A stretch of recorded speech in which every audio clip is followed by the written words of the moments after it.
பூம்பாறை முருகன் கோவிலுக்கு போட்ட வீடியோ முதலில் பார்த்தேன். என் பிள்ளைகள் இருவருக்கும் ஆட்டிசம் பிரச்சனை. பூம்பாறை கோவிலுக்கு செல்லும் வாய்ப்பு கிடைத்தது. அந்த கோவிலில் இருக்கும் ஐயர் குழந்தைகளுக்காக தீர்த்தம் கொடுத்தார். அன்று முதல் இன்று வரை என் குழந்தைகளுக்கு வந்து தீர்த்தம் கொடுத்து வந்துள்ளேன். தற்பொழுது மறுபடியும் என் குழந்தைகளுக்கு தீர்த்தம் வாங்கி கொடுக்கலாமா?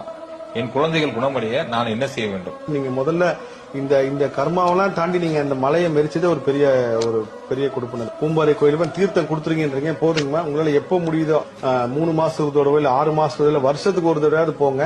என்ன பண்ணுனாங்க சார், இந்த நோயை குணப்படுத்தல, மிராக்கள் நடக்குது அந்த மாதிரி இல்லாம அது ஒரு வீரியம்னு ஒண்ணு இருக்குல்ல.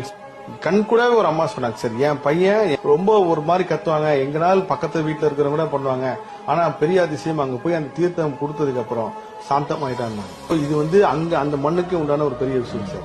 சார் கூட்டுப்புறத்துல மிகப்பெரிய சக்தி இருக்கு, பெரிய சக்தி இருக்குங்க சார். இன்னைக்கு அரசியல் தலைவர்கள் இருந்து பெரிய நடிகர்கள் வரைக்கும் ஏன் எவ்வளவு